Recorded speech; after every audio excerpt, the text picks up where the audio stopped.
நேராய் நாம் கடந்து செல்வோம். கொஞ்ச நேரம் தியானிக்கும்படியாக தேவன் ஒரு நல்ல வார்த்தையை கொடுத்தார். என்ன வார்த்தை என்றால், மிகுதியான ஆசீர்வாதங்களை பெறுவீர்கள். என்ன ஆசீர்வாதங்களை பெறுவீர்கள்? மிகுதியான ஆசீர்வாதங்களை பெறுவீர்கள். ஒரு 5 பாயிண்ட் மட்டும் முன்னால வச்சுட்டு அதுக்கப்புறம் நற்கருணை ஆராதனைக்கு நேராக கடந்து செல்ல விரும்புகிறேன். மிகுதியான ஆசீர்வாதங்களை நீங்கள் என்ன செய்வீர்கள்? பெறுவீர்கள். இப்ப மிகுதியான ஆசீர்வாதம் நமக்கு உண்டாக வேண்டும். மிகுதியான ஆசீர்வாதங்கள் நமக்கு உண்டாக வேண்டும் என்றால் நாம் என்ன செய்ய வேண்டும்? ஆண்டவர் நிறைய ஆசீர்வாதத்தை சொல்லிட்டார். தேவன் நிறைய ஆசீர்வாதத்தை என்ன செஞ்சிட்டாரு? சொல்லிட்டார். நிறைய ஆசீர்வாதங்களை கர்த்தர் கட்டளையிட்டு இருக்கிறார். வேதாகமத்துல உபாகமம் 28ஆம் அதிகாரம் 1 முதல் 14 வசனங்களை வாசிக்கும் போது பலவிதமான ஆசீர்வாதங்களை கர்த்தர் கொடுத்திருக்கிறார். நீ பட்டணத்திலையும் ஆசீர்வதிக்கப்பட்டிருப்பாய், வெளியிலும் ஆசீர்வதிக்கப்பட்டிருப்பாய், உன் மிருக ஜீவன்களும் ஆசீர்வதிக்கப்பட்டிருக்கும், நீ கையிடும் வேலைகளெல்லாம் பரிபூர்ணமான நன்மை உண்டாகும், நீ கடன் வாங்க மாட்டாய், கடன் என்ன செய்வாய்? கொடுப்பாய், உன்னையோ பிறர் ஆளுகை செய்வதில்லை, நீ பிறரை என்ன செய்வாய்? ஆண்டு கொள்வாய், நீ கீழாகாமல் மேலாவாய், நீ வாலாகாமல் என்ன செய்வாய்? தலை. இவ்வளவு ஆசீர்வாதங்களை கர்த்தர் நமக்கு கொடுத்திருக்கிறார்.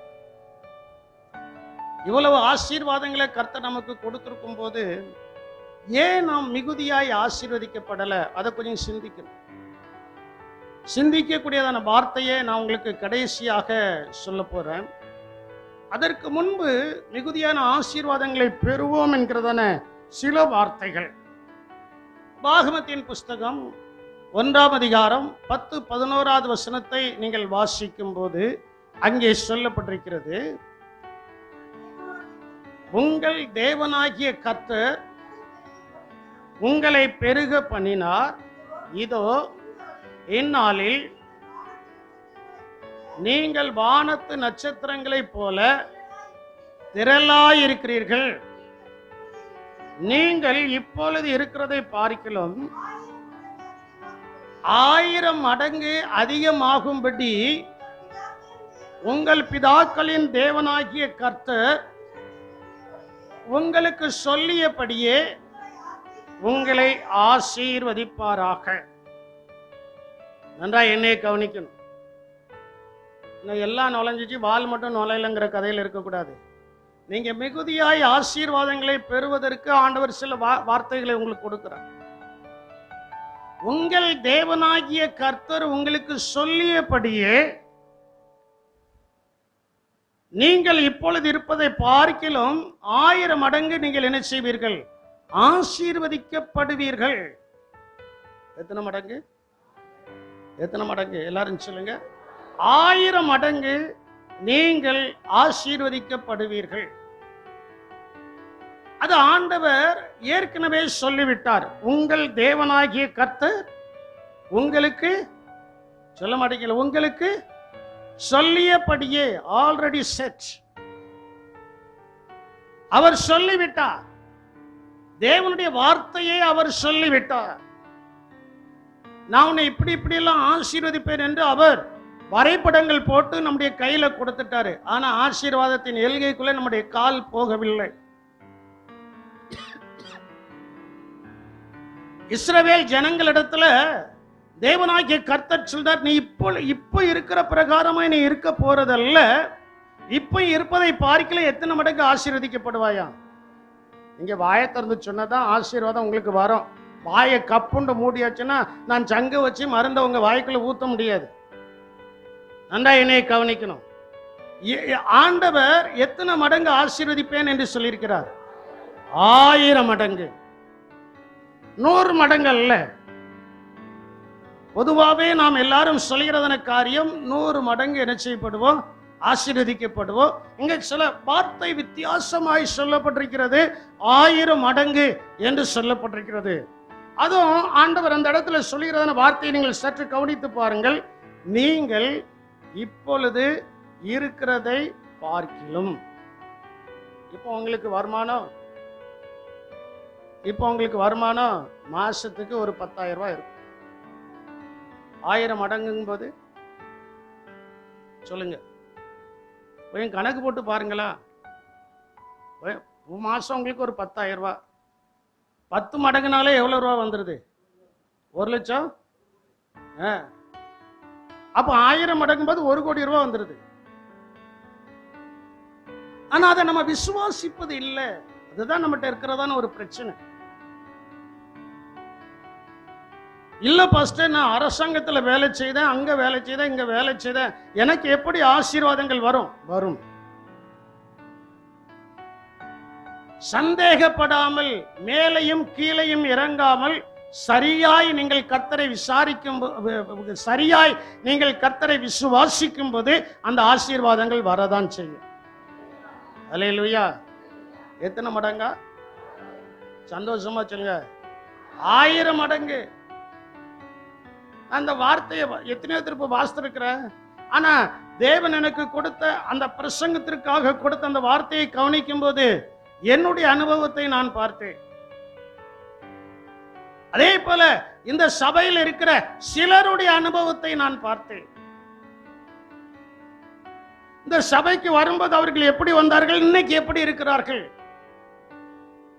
எத்தனை மடங்கு அவர்கள் ஆசீர்வதிக்கப்பட்டிருக்கிறார்கள் என்பதை சில கால்குலேஷன் போட்டு பார்க்க கர்த்தர் என்ன செய்தார்? உதவி செய்தார். ஆனால் அந்த 1000 மடங்கு ஆசீர்வாதத்துக்குள்ள இன்னும் நம்ம சபையில் இருக்கிற யாரும் என்ன செய்யவில்லை, எட்டவில்லை. கர்த்தருக்கு சித்தமானால் இயேசுவின் வருகை தாமதிக்குமே என்றால், என்னுடைய மரணமும் தாமதிக்குமே என்றால், இந்த வசனத்தின் படிகாரம் 1000 மடங்கு ஆசீர்வதிக்கப்பட்ட பலரை என் கண்கள் காணும். அல்லேலூயா. பலரை என் கண்கள் என்ன செய்யும்? காணும். இப்பொழுது நீங்க இருக்கிறதை பார்க்கலாம். ஒரு சின்ன ஜெபம் பண்ண போறீங்க. ஆண்டவரே, இப்பொழுது என்னுடைய குடும்பத்தின் வருமானம் இவ்வளவுதான், இதை நீர் எத்தனை மடங்கு ஆசீர்வதிக்க போகிறீர்? அப்படி எல்லாரும் கண்களை மூடி 2 கரங்களை உயர்த்தி பயபக்தியா நீங்க ஜெபம் பண்ணுங்க பாப்போம். இப்பொழுது உங்களுடைய வருமானம் என்னங்கிறது தெரியும், அதை ஆண்டவர்கிட்ட சொல்லுங்க. சொல்லிட்டு, ஆண்டவரே, இதை 1000 மடங்கு நீர் ஆசீர்வதிக்க போகிறீர். சொல்ல மாட்டேங்கீங்களா? சத்தமா சொல்ல மாட்டேங்கீங்களா? நல்ல வாய் திறந்து சொல்லுங்க. ஆண்டவரே, என்னுடைய வருமானம் இவ்வளவுதான், இதை நீர் 1000 மடங்கு ஆசீர்வதிக்க போகிறீர். எப்படி ஆகும்? அது கிழக்குல இருந்து வருமா, மேற்குல இருந்து வருமா, வடக்குல இருந்து வருமா, அது தெரியாது. அது தெற்குல இருந்து வருமா, தெரியாது. ஆண்டவர் ஒரு கீழ்காற்றை வீச செய்ய போகிறார். எப்படி இஸ்ரவேலுடைய பாளையம் முழுவதும் அக்காடைகளால் நிரம்பப்பட்டு ஆசீர்வதிக்கப்பட்டார்களோ, அதே போல இந்த சபையில் இருக்கிற பிள்ளைகள் இப்பொழுது இருப்பதை பார்க்கிலும் 1000 மடங்கு ஆசீர்வதிக்கப்படுவதற்கு ஒரு கீழ்காற்றை தேவன் வீச செய்கிறார். அது 1000 மடங்கு ஆசீர்வாதத்தின் பாதையில் உங்களை நடத்த போகிறது. ஹல்லேலூயா. மே துதிக்கிறோம். ஆண்டவரே, இப்பொழுது இருக்கிற வருமானத்தை சொல்லி இதை 1000 மடங்கு நீர் ஆசீர்வதிக்க போகிறீர் என்று விசுவாச வார்த்தையை அறிக்கை செய்த பிள்ளைகளுடைய குடும்பத்தில், தனிப்பட்ட ஜீவியத்தில் அந்த உயர்வை சீக்கிரமாய் நீர் கொடுக்க போகிறபடினாலும் உமக்கு ஸ்தோத்திரம். ஆசீர்வதியும். இயேசுவின் நாமத்தில் ஜெபிக்கிறோம் நல்ல பிதாவே. அப்ப அங்க பாருங்க, உங்கள் தேவனாகிய கர்த்தர் உங்களை பெருக பண்ணினார். இதோ என் நாளில் வானத்து நட்சத்திரங்களைப் போல திரளாய் இருக்கிறீர்கள். நீங்கள் இப்பொழுது இருப்பதை பார்க்கிலும், இருக்கிறதை பார்க்கிலும் 1000 மடங்கு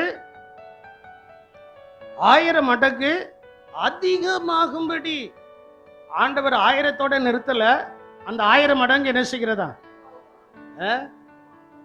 அதாவது இந்த எலெக்ஷன்ல கவுண்டிங் நடக்கும்போது கட்சிகளுடைய பேரை போட்டு 40+, 50+, 10+ அப்படின்னு போடுவாங்க.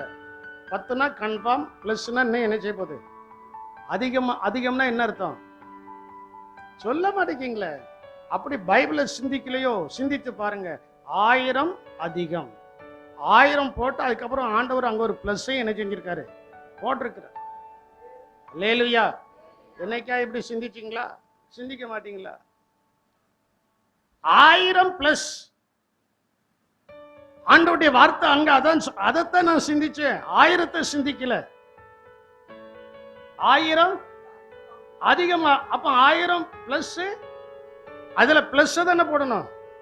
1000க்கு அப்புறம் ஒரு சிம்பிள் போடணும்னா பிளஸ். அந்த பிளஸ் தான், பிளஸ்னுடைய வார்த்தை தான் என்னது? அதிகம். நீங்கள் அதிகம் ஆகும்படி உங்கள் பிதாக்களின் தேவனாகிய கர்த்தர் உங்களுக்கு சொல்லியபடியே. உங்களுக்கு ரொம்ப சொல்லிட்டார். உங்களுக்கு ஆண்டவர் என்ன, ஏமா இதுல உட்காருமா, போக வேண்டாமா, அங்க என்ன நடந்தாலும் பரவாயில்ல, இங்க உட்காரு. ஆராதனை. கர்த்தருக்கு ஸ்தோத்திரம். உங்களுக்கு சொல்லியபடியே நல்ல வார்த்தைகளை கர்த்தர் தந்திருக்கும் போது இது ஒரு டிஸ்டர்பன்ஸ். உங்களுக்கு சொல்லியபடியே ஆண்டவர் உங்களுக்கு என்ன சொல்லி இருக்கிறாரோ, நிறைய ஆசீர்வாதங்களை கர்த்தர் உங்களுக்கு என்ன செஞ்சிருக்கிறாரு, சொல்லி இருக்கிறார். அதை ஆண்டவர் எப்படி கொடுக்க போறாராம்? 1000 பிளஸ். அப்படி சொல்லுங்க, 1000 பிளஸ். சிம்பிளா சொல்லுவோமே. இன்னைக்கு காலையில நான் அப்படிதான் ஜெபம் பண்ணேன். ஆண்டவரே, என்னை 1000க்கு அப்புறம் ஒரு பிளஸ் போட்டு ஆசீர்வதிக்க போகிறபடியால் உமக்கு.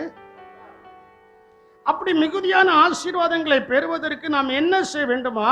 முதலாவது நாம் அறிக்கை செய்ய வேண்டும், என் சொந்த பிரயாசங்கள் அல்ல, நான் உம்முடைய வார்த்தைக்கு கீழ்ப்படிவேன். என்னுடைய சொந்த பிரயாசங்கள் அல்ல, என்னுடைய சொந்த பிரயாசத்தினால நான் ஒரு காரியத்தையும் செய்ய முடியாது. இன்னைக்கு அநேகர் நல்ல பிரயாசப்படுவீங்க, ஆனா கீழ்ப்படிதல் இல்லை. சவுலை போல இருக்கிறீங்க. சவுல் நல்ல பிரயாசப்பட்டான், ஆனா அவன்கிட்ட என்னதில்லை, சொல்ல மாட்டேங்கீங்களா? அவன்கிட்ட என்னதில்லை, கீழ்ப்படிதல் இல்லை. அதான் சாமுவேல் தீர்க்கதரிசி சொல்கிறார், சர்வாங்க தகன பலிகளை பார்க்கிலும் தேவனுக்கு என்ன செய்கிறது, சொல்ல மாட்டேங்கீங்களா?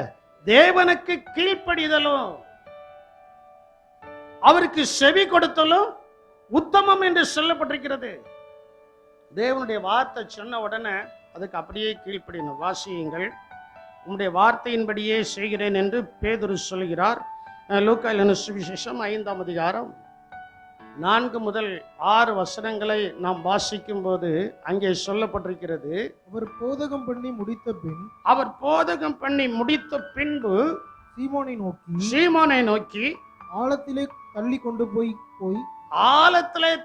கொண்டு போய் போடு, படக போடு. அவன் அதுக்கு முன்னால சொல்லுதான், அதுக்கு அப்புறம் சொல்லுதான் 5வது வசனத்துல, அதற்கு சீமோன், ஐயரே இரவு முழுவதும் நாங்க என்ன செஞ்சிருக்கிறோம், பிரயாசப்பட்டிருக்கிறோம், ஒன்று என்ன செய்யல, அகப்படவில்லை. அப்ப ஆண்டவர் கொடுத்த வார்த்தை என்ன? 1000 பிளஸ். நான் அதுலதான் நிக்கிறேன். எத்தனை? 1000 பிளஸ். ஆனா இங்க சொல்லப்பட்டிருக்கிறது, என் சொந்த முயற்சினால ராம் முழுவதும் பிரயாசப்பட்ட எனக்கு ஒண்ணு என்ன செய்யல, ஆகப்படல. ஒன்றுமே என்ன செய்யல. ராம் முழுவதும் 12 மணி நேரம் நான் பிரயாசப்பட்டிருக்கிறேன். கண் விழிப்போடு என் கண்ணில் வந்து அப்படியே நிற்கு. கண் என்ன செய்ய மாட்டேக்கு, மூட மாட்டேக்கு. அவ்வளவு தூரத்துக்கு நான் பிரயாசப்பட்டிருக்கிறேன். நன்றா என்னை கவனிக்கணும். பிரயாசப்பட்டும் ஒன்றும் என்ன செய்யல, அகப்படவில்லை. ஆகிலும் உம்முடைய வார்த்தையின்படியே வலையை போடுகிறேன். இப்ப அவன் வந்துட்டான். நான் பிரயாசப்பட்டதுனால எனக்கு ஒன்றும் கிடைக்கல. ஆனா நல்லா என்னைய கவனிக்கணும். ஆனா உம்முடைய வார்த்தையின்படி நான் என்ன செய்கிறேன். இன்னைக்கு தேவனுடைய வார்த்தையின்படிகார நீங்க செய்தீங்களா? கொஞ்சம் யோசித்து பாருங்க. தேவனுடைய வார்த்தையின் பிரகாரம் எந்த குடும்பம் நடக்கிறதோ அந்த குடும்பத்துல 1000 பிளஸ் நடக்கும். அல்லேலூயா. நல்லா என்னைய கவனிக்கணும். அந்த குடும்பத்துல தான் 1000 பிளஸ் வரணும். அப்படின்னா உம்முடைய வார்த்தையின்படியே வலையை என்ன செய்கிறேன், போடுகிற. ராம் முழுவதும் பிரயாசப்பட்டு பார்த்தேன். இன்னைக்கு நான் அடிக்கடி ஆவிக்குரிய பிள்ளைகளுக்கு சொல்லுவேன், உன்னுடைய படிப்போ உன்னுடைய திறமையோ உன்னை உயர்வுக்கு கொண்டு வரல. அவைகள் கொண்டு வரும்னா சில காலங்கள் கழித்து அவைகள் உன்னை பைத்தியக்காரனாக்கிறோம். ஆனால் உன்னுடைய திறமையோடு உன்னுடைய படிப்போடு பரிசுத்தாவியின் அபிஷேகம் உன்னிடத்தில் காணப்படும் என்றால் நீ நிரந்தரமாய் 1000 பிளஸ்ல நிற்பாய். அல்லேலூயா. பரிசுத்த ஆவியினுடைய அபிஷேகம் அவ்வளவுக்கு நம்மை உயர்த்துகிறது. அந்த தேவன் நம்மோடு கூட இருந்து என்ன செய்கிறாரு? நடத்துகிறார். அந்த தேவன் நம்மோடு கூட என்ன செய்தாரு? இருந்து என்ன செய்கிறார்? நாம் சீரோவாதான் இருக்கிறோம். ஆனா ஒரு நாள் கர்த்தர் நம்மளை கீரோவாக மாற்ற போறார். அதுக்கு உருவாக்கப்படுவதற்கு தான் சில காலங்கள். உருவாக்கப்படுவதற்கு தான் சில காலங்கள். மோசையை கர்த்தர் எத்தனை வருடம் உருவாக்குனாராம்? 40 வருடம். 40 வருடம் வனாந்தரத்தில் என்ன செய்தாரு? உருவாக்குனார். யோசேப்பை எத்தனை வருடம் உருவாக்குனாரு? 13 வருடம். உருவாக்கப்படுவதற்கு தான் சில காலங்கள் ஆகுமே தவிர, உருவாக்கப்பட்ட பின்பு 1000+ கர்த்தர் நம்மளை கொண்டு வந்து நிறுத்துவார். அல்லேலூயா.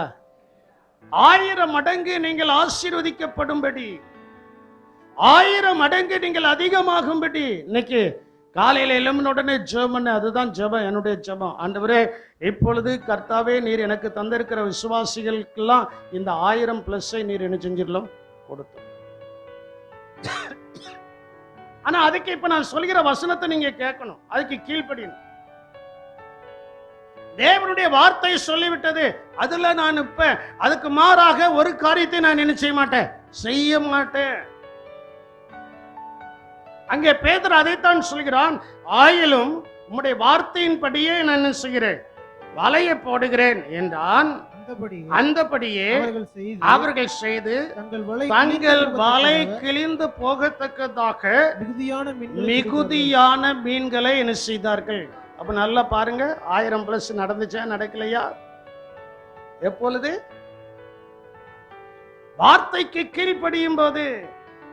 ஒருவேளை பேதுரு சொல்லிருக்கலாம், ஆண்டவரே ராமுழுவதும் பிரயாசப்பட்டு ஒன்றும் கிடைக்கல, இனி நாங்க வீட்டுக்கு போயிட்டு அப்புறம் வாரண்டு சொல்லிருக்கலாம். ஆனா ஒரு வார்த்தையும் சொல்லல. அப்படி சொன்னதாக வேதாகமத்துல இல்ல. அவன் என்ன சொல்றான் அந்த இடத்துல? உம்முடைய வார்த்தையின்படி, உம்முடைய வார்த்தையின்படி நான் என்ன செய்கிறேன்? செய்கிறேன். இன்னைக்கு அநேகர் தேவனுடைய வார்த்தையின்படிகாரம் செய்கிறேன் ஒப்பு கொடுப்பதற்கு மனசு இல்ல. ஏன் இருதயத்தின் நிறைவின்படி நீர் செய்யும். ஏன்னா நீர் சொல்லியிருக்கிறீர்களா, உமது மன விருப்பத்தின்படிகாரம் நமக்கு. ஏன்னா நம்மளுக்கும் குறுக்க கொஞ்சம் வசனம் சொல்ல தெரியுமில்ல. சில நேரத்தில் சாத்தான் அப்படி கொண்டு வந்து விடுவான். சாத்தானும் கடைசியா இயேசுநாதர்ட்ட என்னதான் சொல்றான்? நீ இந்த உப்பரிக்கையிலிருந்து தாழ குதியும், ஏனெனில் உம்முடைய தூதர்கள் உண்மை கரங்களில் என்ன செய்வார்கள்? அவனும் வசனம் சொல்லுதான். அதே மாதிரி நம்மளும் சில நேரத்தில் வசனத்தை சொல்லி ஆசீர்வாதத்தை வருவதை இழந்து விடுகிறோம். ஆசீர்வாதங்கள் வருவதை என்ன செஞ்சுக்கிறோம்? இழந்து விடுகிறோம். இழக்காமல் இருக்கணும்னா சொல்லும் அடியேன், அவ்வளவுதான். ஆண்டவர் சொல்ற இதை செய்யுன்னு சொல்றாரு, செய்யணும். இதை செய்யாதன்னு சொன்னா செய்யக்கூடாது. இதை செய்யாதன்னு சொல்லும் போது அதை என்ன செய்யக்கூடாது? செய்யக்கூடாது. தான் பேதுரு அங்க சொல்றாரு, உம்முடைய வார்த்தையின்படியே கீழ்ப்படிதல். இன்னைக்கு நமக்கு கீழ்ப்படிதல் இருக்கா இல்லையாங்கிறத கொஞ்சம் சிந்திச்சு பாருங்க. ரெண்டாவது, ஆபிரகாமுக்கு ஒண்ணுமே இல்லை. ஆபிரகாமுக்கு சாராள் மட்டும்தான் இருக்கிறார், வேற யாரும் இல்ல. ஆசீர்வாதங்கள் இருக்கு, குடும்பத்துல வேற யாரும் இல்ல. ஆனா ஆண்டவர் சொல்றாரு, நீ அநேக ஜாதிகளுக்கு என்ன செய்வார்?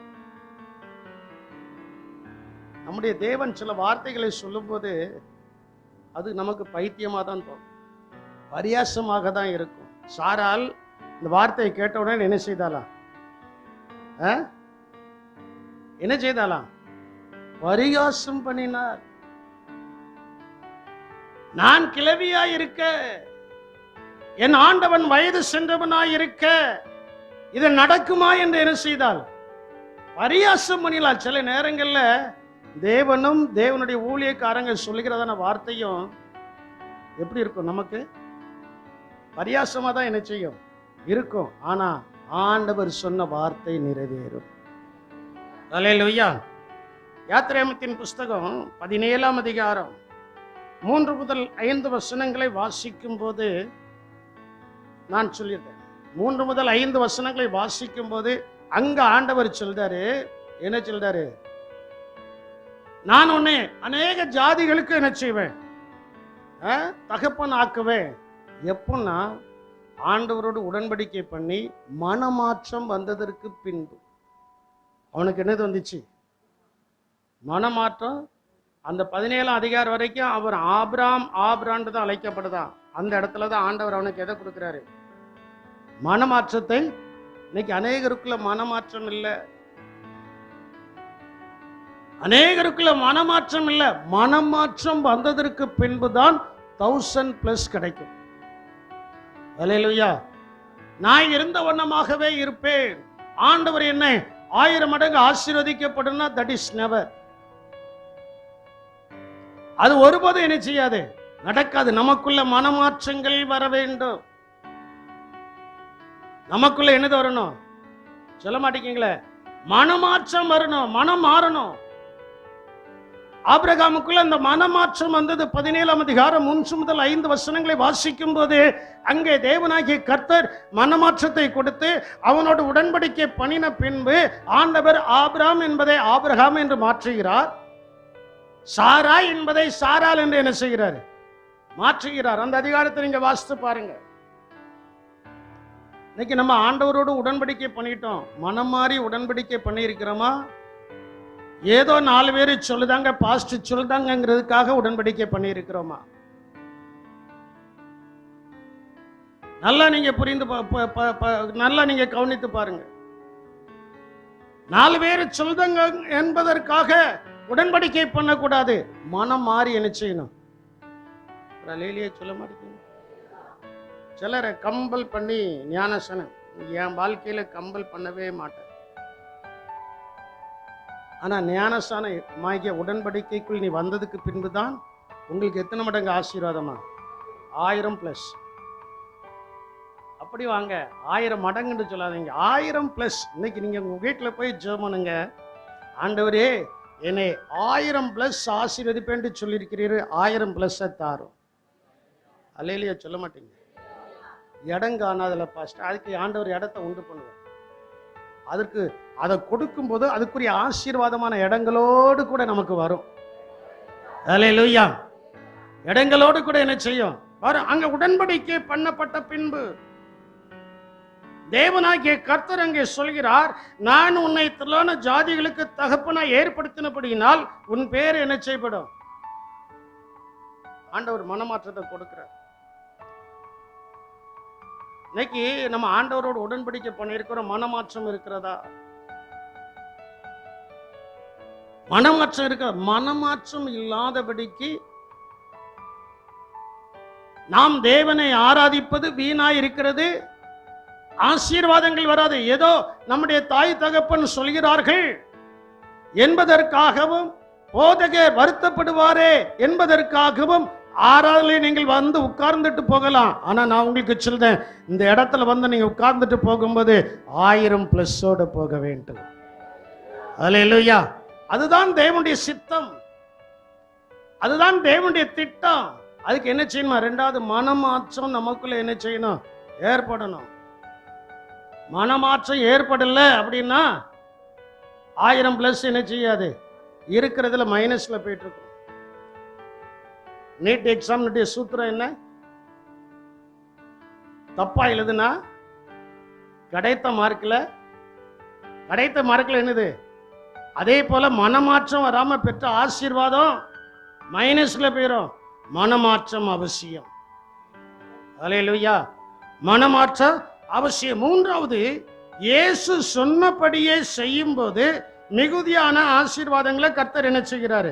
கொடுக்கிறார். இதுவும் யோவான்ல தான் சொல்லப்பட்டிருக்கிறது. யோவான் 21:6. அதே பேதுரு தான் அங்கேயும் வராரு. இயேசு உயிர்த்தெழுந்து பரமேறி பரலோகத்திற்கு போவதற்கு முன்பதாக சீசர்களுக்கு தரிசனம் கொடுக்கும்போது பேதுரு மறுபடியும் வலையை தூக்கிட்டு மீன் பிடிக்க போயிட்டான். இதுதானே? மறுபடியும் எங்க போயிட்டான்? ஏற்கனவே 3 வருஷம் இவரோடு கூட இருந்து பட்ட பாடெல்லாம் போதும், இனி கொஞ்சம் நம்ம தொழில என்ன செய்வோம் பார்ப்போம் அப்படின்ட்டு போயிட்டான். அங்கேயும் இயேசு போய் அவனை விடல. ஏசு அங்கேயும் போய் அவனை என்ன செய்யல, விடல. அப்பொழுது ஏசு அவரிடத்துல கேட்கிறாரு, புசிப்பதற்கு நான் இப்போ உங்க வீட்டில் வந்து அன்டைம்ல வந்து சாப்பிட்றதுக்கு ஏதாவது இருந்தா உடனே நீங்க என்ன சொல்லுவீங்க? உடனே என்ன சொல்லுவீங்க? இப்பந்தான் சாப்பிட்டுட்டு பானையை விலைக்கு என்ன செஞ்சிருக்கிறோம் சொல்லுவீங்களா, சொல்ல மாட்டீங்களா? போட்டிருக்கிறோம். சிலர் சொல்லுவாங்க, அப்படியே பாஸ்டர் சாப்பிடாம போறீங்கன்னு டக்குன்னு ஒரு ரெடிமேடு சாம்பாரை ரெடி பண்ணி கொடுத்துருவாங்க. ஆனா இங்க பேதரிடத்துல இயேசு கேட்கும்போது புசிக்கிறதுக்கு ஏதாவது உண்டா அப்படின்னு கேட்கும்போது அவங்க என்ன சொல்றாங்க? ஒன்றும் இல்லை. அவங்களுக்கு சொல்றேன், இயேசு இல்லாமல் நீங்கள் எவ்வளவு பிரயாசப்பட்டாலும் அதுல உங்களுக்கு ஒண்ணுமே இருக்காது. அப்போ புறஜாதி மார்க்கத்தான் நிறைய இருக்கிறன. இப்ப எல்லாரும் பிடிப்பட்டு உள்ள போயிட்டு இருக்கான். தேவையில்லாம சம்பாத்தியம் பண்ண தேவையில்லாத இடத்துக்கு என்ன செஞ்சிட்டு இருக்கோம்? நான் உங்களுக்கு சொல்றேன், ஆண்டவர் நம்மை சரியான இடத்துல வைத்து நமக்கு அன்றன்றைக்கு படியை கொடுத்து கடன் வாங்காதபடி நிம்மதியா நடத்தின போதும் கர்த்தர் நம்மை ஆசீர்வதிப்பார். அல்லேலூயா. நமக்குள்ள என்னதில்லை, கடன்கள் இல்லை, மிகுதியான ஆசீர்வாதங்கள் வரணும். புசிப்பதற்கு ஒண்ணுமே இல்லை, சாப்பிட்றதுக்கு என்னதில்லை, ஒண்ணுமே இல்லை. அட்டை தருத்திரம். என்ன சொல்லணும்? அப்படித்தானே சொல்லணும். என்ன தருத்திரம்? என்ன தருத்திரம்? அட்டை தருத்திரம். ஒண்ணுமே இல்லை. என்ன செய்வது? அங்கேயும் இயேசு சொல்றாரு, அப்பொழுது அவர் 6வது வசனமா, அப்பொழுது அவர் நீங்கள் படவுக்கு வலதுபுறமாக வலையை போடுங்கள். சில நேரத்துல ஆண்டவர் இடத்தை சொல்வார். இடத்தை என்ன செய்வாரு? மிகுதியான ஆசீர்வாதங்கள் வருவதற்கு ஒண்ணு கீழ்ப்படியணும், 2வது மனமாற்றம் வரணும். ஆண்டவர் சொல்லுத இடத்தை நல்லா கவனிக்கணும், பாயிண்ட் அவுட் பண்ணணும். ஏன் இடது புரண்டு சொல்ல, ஏன் முற்புரண்டு சொல்ல, ஏன் பிற்புரண்டு சொல்ல? அங்க ஆண்டவர் என்ன சொல்றாரு? படவுக்கு வலதுபுறமாக வலையை போடுங்கள், அப்பொழுது உங்களுக்கு என்ன செய்யும்? அகப்படும். சீசர்கள் சொல்லியிருக்கலாம், சீசர்கள் சொல்லியிருக்கலாம், ஏற்கனவே நாங்க பசியோடு இருக்கிறோம். ஏற்கனவே நாங்க எப்படி இருக்கிறோம்? புசிப்பதற்கு ஒன்னும் இல்லாம பசியோடு இருக்கிறோம். இவர் வேற வந்துட்டாரு, வலதுபுறத்துல போட சொல்றாரு, என்ன நடக்க போதோ தெரியலட்டு சொல்லியிருக்கலாம். ஆனா அவங்க அப்படியெல்லாம் சொல்லாம இயேசு என்பதை அவர்கள் அறிந்தபடியினால், முதல்ல அவங்க அறியல, புசிப்பதற்கு ஏதாவது இருக்கா என்று கேட்டதுக்கு அப்புறம் தான் அவங்களுடைய கண்கள் என்ன செய்யப்படுகிறது? திறக்கப்படுது. திறக்கப்பட்டதற்கு பின்பு அவர் சொன்னா சரியா இருக்கும்ட்டு வலதுபுறத்தில் என்ன செய்தாங்க? போடுறாங்க. போட்டா என்ன நடக்குதா? அப்படியே அவர்கள் போட்டு திரளான மீன்கள் அகப்பட்டபடியினால் அதை இழுக்க மாட்டா. வலையை இப்போ நிறைய மீன் மாட்டிக்கிட்டு, அதுலயும் ஒரு இடத்துல சொல்லப்பட்டிருக்கு, எத்தனை மீனா? 153 பெரிய மீன்கள் வலையில சிக்கி இருக்கிறது. அது போக சின்ன மீன்களை என்ன செய்யலாம்? கிடக்கலாம். 153 பெரிய மீன்கள் அதுல சிக்கினதுனால வலையை என்ன செய்ய முடியல? இழுக்க முடியல. பக்கத்து படகு எல்லாரையும் சைகை காட்டி வெளியில கொண்டு வந்து வச்சு அதை நல்ல அந்த மீன் கண்டங்களை சுட்டு இயேசுவுக்கும் கொடுத்தார்கள், தாங்களும் புசித்தார்கள். மிகுதியான ஆசீர்வாதங்கள் வந்து விட்டது. அல்லேலூயா. என்ன ஆசீர்வாதங்கள் வந்து விட்டது? மிகுதியான ஆசீர்வாதங்கள் வந்து விட்டது. 1000+. எனக்கு ஆசை அதுதான். 1000க்கும் அதிகமாக நாம் ஆசீர்வதிக்கப்பட வேண்டும். இந்த சபையில் இருக்கிறதான ஒருவேளை இது என்னால் ஆகுமா என்று கேட்டா உங்களால் ஆகாது. இது என்னால் ஆகுமா என்று கேட்கும்போது, நான் விசுவாசித்திருக்கிறவர் அந்த வார்த்தை எனக்கு கனம் பண்ணுவார் என்று சொன்னால், அந்த விசுவாசித்திருக்கிறவர் உங்களுக்கு கனம் பண்ணி உங்களை அவிதமாய் நடத்துவார். அல்லேலூயா. என் சூழ்நிலைமை எப்படி இருக்கு?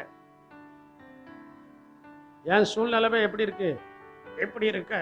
அப்போ வலதுபுறமாய் போடும்போது, இயேசு சொன்னபடியே செய்யும் போது, ஒன்று கீழ்ப்படியும் போது, 2வது மனம் மாறும்போது, மூன்றாவது அவர் சொன்னபடி செய்யும்போது. அவர் சொன்னபடி, அவர் சொன்னதை அப்படியே செய்யணும்.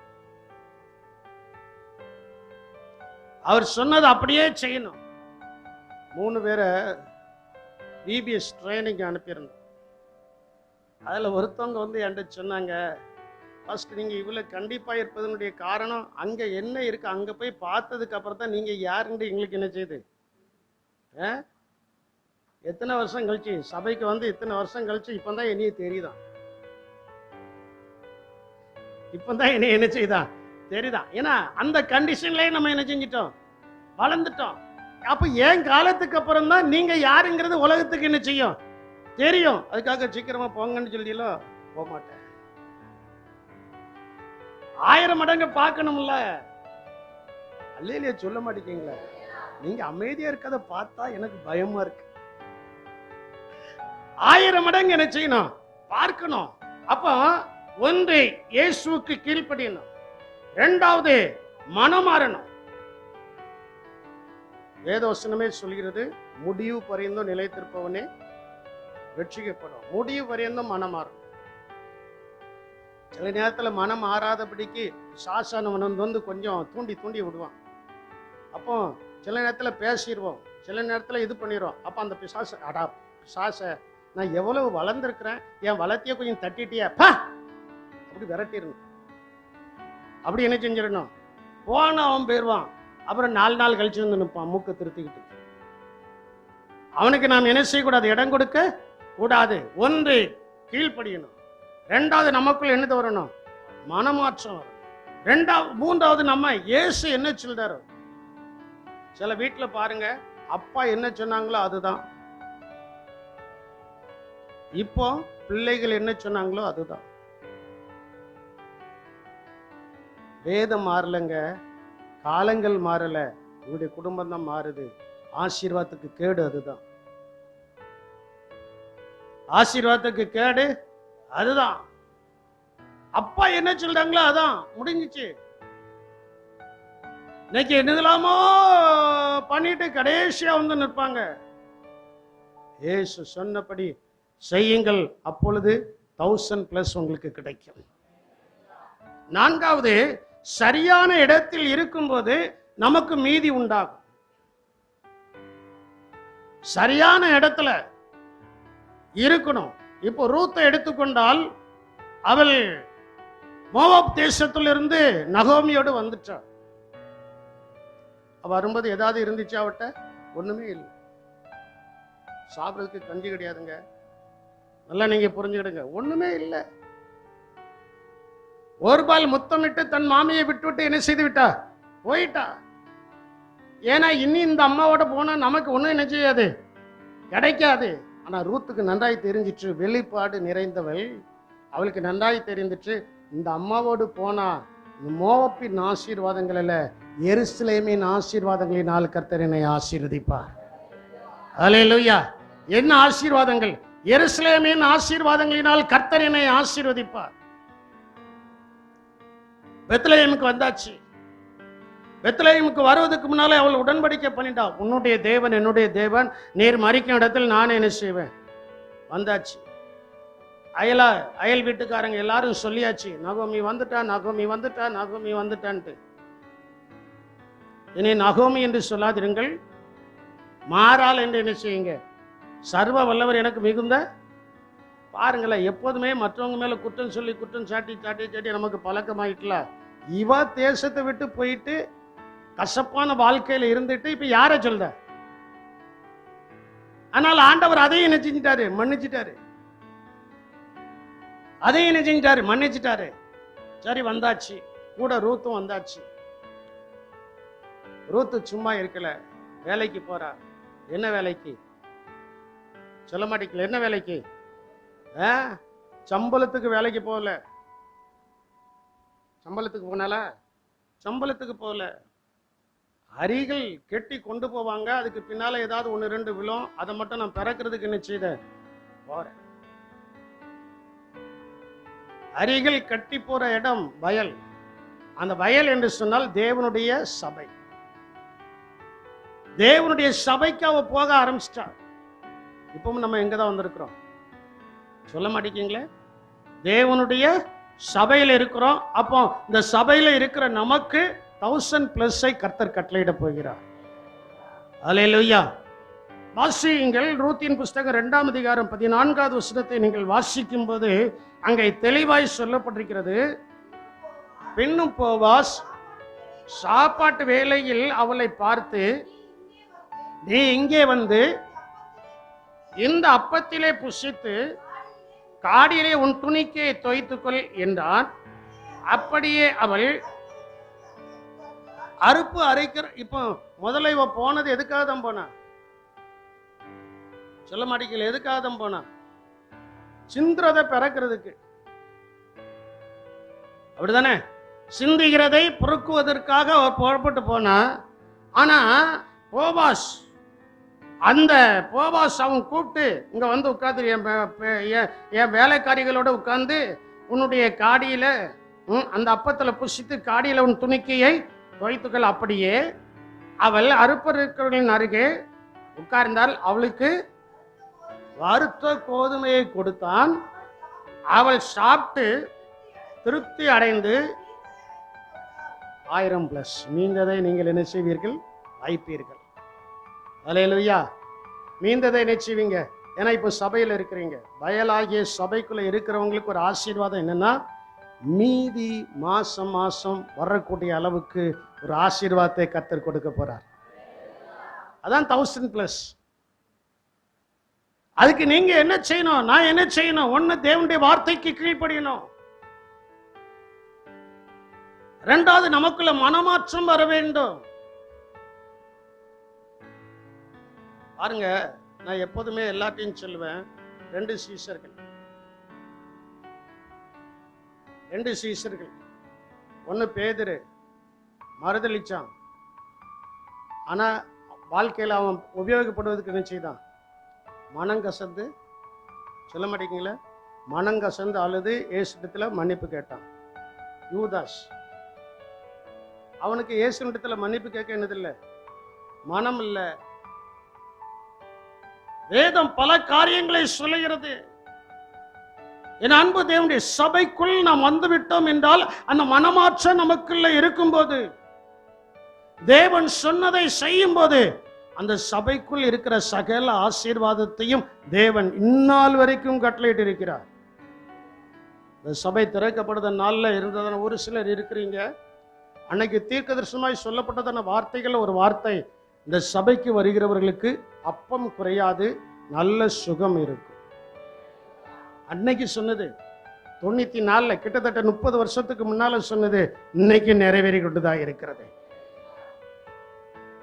எத்தனை பேரோ சாப்பாட்டுக்கு வழி இல்லாம வந்து உட்கார்ந்து இருப்பாங்க. ஆனா காலங்கள் போக போக போக அவங்களுக்கு தேவன் அன்றாட போஜனத்தையும் கொடுத்து மீதி எடுக்கக்கூடிய அளவுக்கு அந்த 1000+ இதுவரைக்கும் இந்த சபையில கர்த்தர் கொடுத்து கொண்டுதான் இருக்கிறார். அதுக்கு என்ன செய்யணும்? சபையில இருக்கும். சபையில என்ன செய்யணும்? இருக்க வேண்டும். கடைசியாய் சொல்லி நான் முடிக்க போகிறேன். தேவ பிள்ளையாய் ஜீவிக்கும் போது தேவன் நம்மை ஆசீர்வதிக்கிறார். தேவனுடைய பிள்ளையாய் நாம் ஜீவிக்கணும். பச்சோந்தி மாதிரி மாறக்கூடாது. எங்கேயும் அங்கேயும் என்ன செய்யக்கூடாது? கம்பத்துக்கிட்டு போனா அது செவ்வறு கலர்ல மாறிடும். அப்புறம் கம்பை கீழே போட்டோன்னே என்ன செஞ்சிடும்? போயிடும். நான் வரும் முன்னே உமக்கு இருந்தது கொஞ்சம், நான் வந்ததினாலே கர்த்தர் உம்மை ஆசீர்வதித்ததினால் அது மிகவும் என்ன செய்திருக்கிறது? பெருகி இருக்கிறது. ஆதியாகமம் 30ஆம் அதிகாரம் 30வது வசனத்துல யாக்கோபு சொல்கிறதான ஒரு காரியம், நான் வரும் முன் உமக்கு இருந்தது கொஞ்சம், உமக்கு இருந்தது கொஞ்சம். நீங்க இந்த சபைக்கு வருவதற்கு முன்னால கொஞ்சமாய் இருந்தீர்கள். இந்த சபைக்கு நீங்க வந்ததுனால கர்த்தர் உங்களை 1000+ கொண்டு வந்து நிறுத்தி இருக்கிறார். என் பாயிண்ட்ல தான் நான் நிற்கிறேன். என்னடா இன்னைக்கு பாஸ்டர் 1000+ சொல்றாரு அப்படி நீங்க நினைக்கலாம். அந்த விசுவாச வார்த்தையை நான் அடிக்கடி அறிக்கை செய்கிறது போல நீங்களும் வீட்டில் போய் அறிக்கை செய்து பாருங்க. அந்த 1000+ கண்டிப்பா உங்களுக்கு வரதான் போகுது. அல்லேலூயா. அல்லேலூயா. அதனால் அங்கே சொல்லப்பட்டிருக்கிறது, நான் வரும் முன்னே உமக்கு இருந்தது கொஞ்சம். நாம் சபைக்கு தேவனுடைய தோட்டத்துக்கு வருவதற்கு முன்பு நமக்கு இருந்தது கொஞ்சம். தோட்டத்துக்குள்ள வந்ததுனால கர்த்தர் நம்மை ஆசீர்வதித்ததுனாலே அது மிகவும் பெருகி இருக்கிறது. ஆசீர்வாதம் என்ன செய்கிறது? பெருகிறது, குறையல.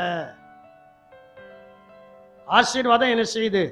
அப்போ 1000+ ஆசீர்வாதம் நமக்கு வரணும்னா ஒரு காரியத்தை நீங்க சிந்திக்கணும். ஆகாய் அழகாய் சொல்கிறார், வாசியுங்கள். ஆகாய் எழுதின தீர்க்கதரிசன புஸ்தகம் முடிக்க போறேன். 1ஆம் அதிகாரம் 5 முதல் 7 வசனங்களை, 3 வசனங்களை நாம் வாசிக்க கேட்போம். இப்போதும் சேனைகளின் கர்த்தர் சொல்லுகிறார். இப்போ நீங்க சிந்திக்கணும். 1000+ கர்த்தர் சொல்லியிருக்கிறாரு. ஆனா அதுக்கு நான் வரலைய. காரணம் என்ன? ஏன்னா வெறுமனையாய் 1000+ போனா நெகட்டிவும் பாசிட்டிவும் இருந்தாதான் லைட் என்ன செய்யும்? எரியும். இப்போ நீங்க சிந்திக்கணும். இப்போதும் சேனைகளின் கர்த்தர் சொல்கிறார், உங்கள் வழிகளை என்ன செய்யுங்கள்? கீழ்ப்படிதோமா? மனமாற்றம் நமக்குள்ள ஏற்பட்டதா? தேவன் சொன்னபடி செய்கிறோமா? சபைக்குள் இருக்கிறோமா? சபைக்கு வாரோமா? கொஞ்சம் சிந்திங்க. கொஞ்சம் சிந்தித்து பாருங்கள். இப்பொழுதும் சேனைகளின் கர்த்தர் சொல்கிறார், நீங்கள் உங்கள் வழிகளை என்ன செய்யுங்கள்? சிந்தித்து பாருங்கள். பாருங்க, அதான் நான் உங்களுக்கு சொன்னேன், நீங்க நல்ல பிரயாசப்படுதீங்க. அவ்வளவு பிரயாசப்பட்டும் கொஞ்சமா இந்த வருஷத்துல விளாத்திகுளத்துல கிடைச்சதே அப்படிதான். நான் யோசித்தேன், ஆண்டவரே நீர் மிகுதியாய் ஆசீர்வதிப்பேன் சொல்லியிருக்கிறீர்ன்ட்டு. வசனங்கள் கிடைத்த உடனே VBS நடக்கிறது, அதுக்கு மத்தியில தான் இதை தியானிக்க கர்த்தர் உதவி செய்தார். அங்க சொல்ல, திரளாய் விதைத்தோம். நீங்க விதைத்ததெல்லாம் எப்படிதான் விதைச்சீங்க? எப்படி? திரளாய் தான் விதைத்தீர்கள். ஆனா கொஞ்சமா என்ன செஞ்சிருக்கீங்க? 4 குண்டால் வத்தல் வந்துடும் பாஸ்டர், 5 குண்டால் வத்தல் வந்துடும், 10 குண்டால் வத்தல் வந்துடும், 7 குண்டால் அது என்னது உளுந்து வந்துடும், பாசி பயிர் வந்துடும், எள்ளு வந்துடும், சோளம் வந்துடும், கம்பரிசி வந்துடும், எல்லாம் வந்துடும்னு நினைச்சுதான் நம்ம எல்லாத்தையும் செய்தோம். இப்போ நீங்க கொஞ்சம் சிந்திங்க. இப்போ நீங்க சிந்திச்சா வரப்போகிற நாட்கள்ல கர்த்தர் உங்களை 1000+ வைக்க போறார். ஆனா சிந்திக்கலைன்னா எனக்கு தெரியாது. சிந்திக்கலைன்னா எனக்கு தெரியாது. நீங்கள் திரளாய் விதைத்தோம், கொஞ்சமாய் அறுக்கிறீர்கள். நீங்கள் புசித்தோ, இப்போ பாருங்க, எல்லாரும் சொல்றாங்க, எவ்வளவுதான் தண்ணி குடிச்சாலும் சொல்ல மாட்டேங்கீங்களே. நம்ம பாணிக்கே வருவோமே சகோதரிகள், சொல்ல மாட்டேங்கீங்களே எவ்வளவுதான் தண்ணி குடிச்சாலும். அதனால்தான் சிலர் உதடுல கலரை பூசிக்கிட்டுதாங்க. நான் உங்களுக்கு சொல்றேன், ஒழுங்கா தண்ணி குடிச்சா உள்நாக்கில் உமிழ்நீர் என்ன செய்யும்? உமிழ்நீர் ஊறதான் உமிழ்நீர் ஊறதான் உதடு காயாது. நீ உதடுல கண்ட கலதையை நீ பூசிட்டு அலைஞ்சா உதடு வெடிச்சிரும். ஆமா, கண்டிக்கணும்ல. உதடுல கண்ட கலதையெல்லாம் பூசக்கூடாது. நல்ல தண்ணி குடிக்கும் போது இந்த பல்லுக்கும் இந்த உதடுக்கும் இடையில என்னது இருக்கு? சொல்ல மாட்டேங்கீங்களே. அந்த இடம் நனைஞ்சா உதடு நனையாது, உதடு நனையும். இந்த இடம் நனையாம அண்ணான்னுட்டு உள்நாக்கில் ஊத்திருந்தோம் பார்த்தீங்களா, அதுதான் இந்த இடம் என்ன செய்யுது? சொல்ல மாட்டேங்குது. இந்த இடம் என்ன செய்யுது? காயுது. இது காயாம இருக்கிறதுக்கு தான் பாஸ்டர் நான் அந்த கலரை பூசி இருக்கேன் விளக்கண்ண. கொஞ்சம் யோசித்து பாருங்க. என்னைக்குமே செயற்கை தான், இயற்கை தான். இயற்கையாகவே கர்த்தர் நமக்கு சில ஆசீர்வாதங்களை வச்சிருக்கிறாரு. சிலருக்கு எப்போதுமே செயற்கையோடு வாழ்ந்து பழக்கம். நான் உங்களுக்கு சொல்லுதேன், இயற்கையோடு வாழ்ந்து பழகுங்கள். அதுலதான் 1000+ இருக்கு. அல்லேலூயா. சரி, நீங்கள் திரளாய் புசித்தும் திருப்தியாகவில்லை, குடித்தும். பாருங்க, தாகத்துக்கு எவ்வளவோ தண்ணி குடிச்சுக்கிட்டே தான் இருக்கிறோம். ஆனாலும் தாகம் என்ன செய்யல, அடங்கலை. அதான் நேற்றைக்கு நான் யார்ட்டி வச்சுருந்தேன், அந்த காலத்தில் இந்த மினரல் வாட்டர் வரல, ஊத்துல போய் என்ன செஞ்சுட்டு வந்தாங்க, தண்ணி எடுத்துட்டு வந்தாங்க. அது தாகம் என்ன செய்துச்சு, அடங்கிச்சு. இப்போ நம்ம என்ன செய்தோம், நம்ம சோம்பல் ஆயிட்டோம். கர்த்தருக்கு ராத்திரம் நம்ம என்ன செஞ்சிட்டோம். ஏன்னா இப்ப இருக்கிற பொம்பளை பிள்ளைகிட்ட ஒரு குடத்தை மேல கொண்டு போங்க,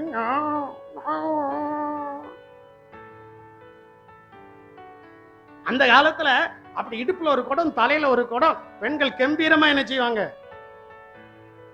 ஆரோக்கியமா இருந்துச்சு.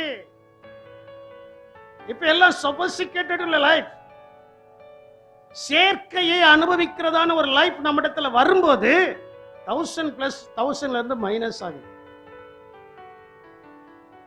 கொஞ்சம் இயற்கையில பாருங்க. நான் மினரல் வாட்டர் வாங்கி கொடுத்தேன்.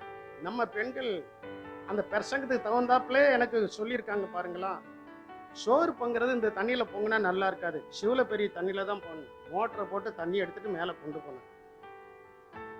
என் பிரசங்க பாயிண்ட் அங்க வந்திருக்கா. சேர்க்கை நமக்கு ஆகாது, இயற்கை நம்மை ஆசீர்வதிக்கும். அல்லேலூயா. அதனாலதான் இன்னைக்கு எல்லாரும் அந்த உரத்தை போடாதீங்க, இந்த உரத்தை போடாதீங்க, சாணி உரத்தை போடுங்க, குப்பை உரத்தை போடுங்க, அடி உரத்தை அதை போடுங்க, இதை போடுங்கன்னு சொல்லி எங்க திரும்புதாங்களா, எங்க திரும்புதாங்க, இயற்கைக்கு என்ன செய்தாங்க. ஆனா நம்ம விசுவாசிகளான தேவனுடைய பிள்ளைகள் ஸ்டைலா இருக்கிறதுக்கு, அப்படி இருப்பதற்கு, இப்படி இருப்பதற்கு சேர்க்கையை கொஞ்சம் என்ன செய்கிறோம், அதை கொஞ்சம் குறைச்சிக்கிறோம். சரி இருக்கட்டும். பரிபூர்ணம் அடையவில்லை, குடித்தும் என்ன செய்யல, பரிபூர்ணம் அடையவில்லை. நீங்கள் வஸ்திரத்தை உடுத்தியும் ஒருவனுக்கும் குளிர் என்ன செய்யல. இப்ப என்ன குளிரவா செய்து வஸ்திரமே இல்லாம இருந்துக்கலாம், அப்படி வெக்கையால இருக்கு. பொதுவா நான் சொல்லுதேன், வஸ்திரம் கட்டி இருக்குது அவ்வளவு புழுக்கமா என்ன செய்யுது, சொல்லுமா, அவ்வளவு புழுக்கமா என்ன செய்யுது இருக்கு. மேல் சட்டையை கலத்தி போட்டுட்டு ஒரு பனியனோட ஒரு சாரத்தோட உட்கார்ந்துருந்தா அது எவ்வளவு நல்லா இருக்கு. அதான் சில பெண்கள் நைட்டியை போட்டுட்டு வீட்டுல இருந்தா எவ்வளவு நல்லா இருக்கு. நைட்டியை போட்டுட்டு அடுத்த வீட்டுக்குள்ள போகாத, அது உனக்கு பெரிய ஆபத்து. நைட்டி போடலாம், அதுவும் வீட்டு வாசல் வரைக்கும். வீட்டு வாசலுக்கு கீழே என்ன செய்யக்கூடாது. என்ன என் மேல கோபம் வருதோ வேணா, நான் நடுவில் நிற்கிறேன், நீ அடிச்சுக்கிடுங்க. ஒழுக்கத்தை சொல்லித்தரேன். அந்த ட்ரெஸ்ஸுக்கு பேரு என்ன பேரு சொல்லுங்க, அந்த ட்ரெஸ்ஸுக்கு பேரு என்ன பேரு, ட்ரெஸ்ஸுக்கு பேரு என்னது, அதை மீறுதீங்களா, அதை மீறக்கூடாது. ஏன்னா வஸ்திரம் உடுத்தியும் அவங்களுக்கு என்ன செய்யல, குளிர் விடவில்லை. கூலியை சம்பாதிக்கிறவன் ஒத்தலான பையிலே போடுகிறவனாய் அதை சம்பாதிக்கிறான். நல்லதானே, 400 ரூபா வாங்கிட்டு வந்தானே, காலையில பார்த்தா 400 ரூபாயில 40 பைசா கூட இல்லையா, எங்க போச்சு, என்ன செஞ்சோம். அதான் ஆண்டவர் சொல்றாரு. அதுக்கு அடுத்தாப்புல அந்த வசனத்துக்கு மேலையும் கீழையும் அவர் அழகா சொல்றாரு, உங்கள் வழிகளை சிந்தித்து பாருங்கள் என்று சேனைகளின் கர்த்தர் சொல்கிறார். இது ஒரு மனுஷனுடைய வார்த்தை அல்ல, இது யாருடைய வார்த்தை, தேவனுடைய வார்த்தை. இதை நீங்க கொஞ்சம் சிந்திச்சிட்டீங்கன்னா, தேவனுக்கு கீழ்ப்படிந்து விட்டால், மனமாற்றம் நமக்குள்ள வந்து விட்டால், இயேசு சொன்னதை செய்து விட்டால், சபைக்குள் இருந்து விட்டால், நாம் அவருடைய சமூகத்துக்கு வருவதற்கு முன்பு கொஞ்சமா இருந்துச்சு, இப்போ ஆண்டவர் அந்த பிளஸ்ல கொண்டு வந்து எத்தனையோ பிளஸ் கொடுத்திருக்கிறாரு. இன்னும் 1000 பிளஸ் கர்த்தர் கொடுக்க தான் போறாரு. விசுவாசிக்கிறவர்கள் அப்படியே எழுப்பி நிலுங்க பாப்போம். விசுவாசிக்கிறவர்கள் அப்படியே எழுப்பி நிலுங்க. ஆண்டவருடைய சமூகத்தில் அப்படியே எழும்பி நிலுங்க. இன்னைக்கு நீங்க ஒரு நல்ல தீர்மானம் எடுத்துக்கொள்ள வேண்டும். ஆண்டவர் என்னை 1000 மடங்கு அதிகமாகும்படி, அதைத்தான் நான் சுருக்கமா ஆங்கிலத்தில் சொன்னேன், 1000 பிளஸ், 1000 மடங்கு அதிகமாகும்படி என்னை ஆசீர்வதிக்க போகிறார். அந்த ஆசீர்வாதத்தை பெற்றுக்கொள்வதற்கு நான் இயேசுவுக்கு கீழ்ப்படிவேன். என்னுடைய வாழ்க்கை மனமாற்றத்தை நோக்கி செல்லும். மனமாற்றம் அடைய வேண்டுமே தவிர மதமாற்றம் அடையக்கூடாது. நம்முடைய மனசு, உங்கள் மனம் புதிதாகிறபடியினாலே நீங்கள் மறுரூபமாக்கப்படுவீர்கள். மனம் மாற வேண்டும். நீங்கள் 1000 பிளஸ்க்குள்ள வருவதற்கு இயேசு என்ன சொல்றாரோ, வலதுபுறம் போ, இடதுபுறம் போ, என்ன சொல்லுதாரோ அதன்படி யாரும் செய்ய வேண்டும். இயேசு உங்களை 1000+ கொண்டு வந்து நிறுத்துவதற்கு இயேசுவின் சபையில என்ன ஏற்றத்தாழ்வுகள் வந்தாலும் அதிலே நிலைத்திருக்க வேண்டும். ரூத்து நிலைத்திருந்தால் இயேசுவின் வம்ச வரலாறு பட்டியல் வரைக்கும் வந்துச்சு. எவ்வளவு ஆசீர்வாதம் என்பதை சிந்தித்து பாருங்கள். சபைக்குள்ள வருவதற்கு முன்னால நம்மிடத்துல எப்படி இருந்துச்சு? இன்னைக்கு சபைக்குள்ள வந்து தேவனை ஆராதிக்க நமக்கு மிகுதியான ஆசீர்வாதங்கள் உண்டாயிருக்கிறதா இல்லையா என்பதை கொஞ்சம் சிந்தித்து பாருங்கள்.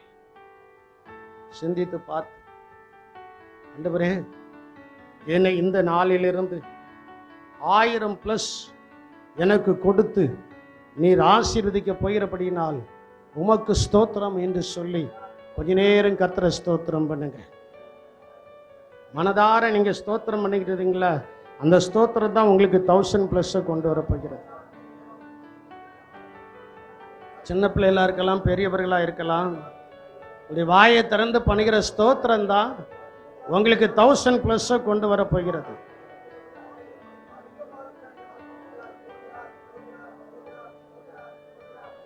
எங்கள் அன்பின் ரட்சகரே, துதிக்கிறோம், ஸ்தோத்திரிக்கிறங்க தாமே. இந்த 5வது மாதத்தினுடைய முதல் ஞாயிற்றுக்கிழமை ஆராதனையிலே தேவரீர் கொடுத்ததான வார்த்தை, மிகுதியான ஆசீர்வாதங்களை பெறுவீர்கள்.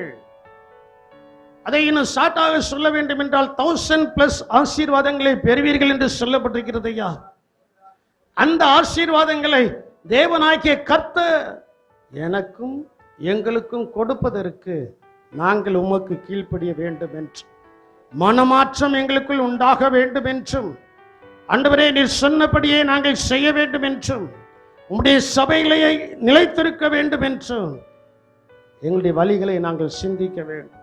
உடைய சமூகத்தில் வருவதற்கு முன்பு எங்களுக்கு எப்படி இருந்தது, இன்னைக்கு எப்படி நாங்கள் ஆசீர்வதிக்க எத்தனை ப்ளஸ் எங்களுக்கு வந்திருக்கு அதை நாங்கள் சிந்தித்து இன்னும் கர்த்தருடைய சமூகத்தில் உம்மை நெருங்கி ஜீவிக்க கர்த்தர் எங்களுக்கு அனுக்கிரகம் பாராட்டியரும்படியாய் ஜெபிக்கிறோம். கிருபையும் ஆசீர்வாதமும் கூட இருக்கட்டும், பலப்படுத்தும். இயேசுவின் நாமத்தில் ஜெபிக்கிறோம் எங்கள் ஜீவனுள்ள நல்ல தகப்பனே, ஆமென்.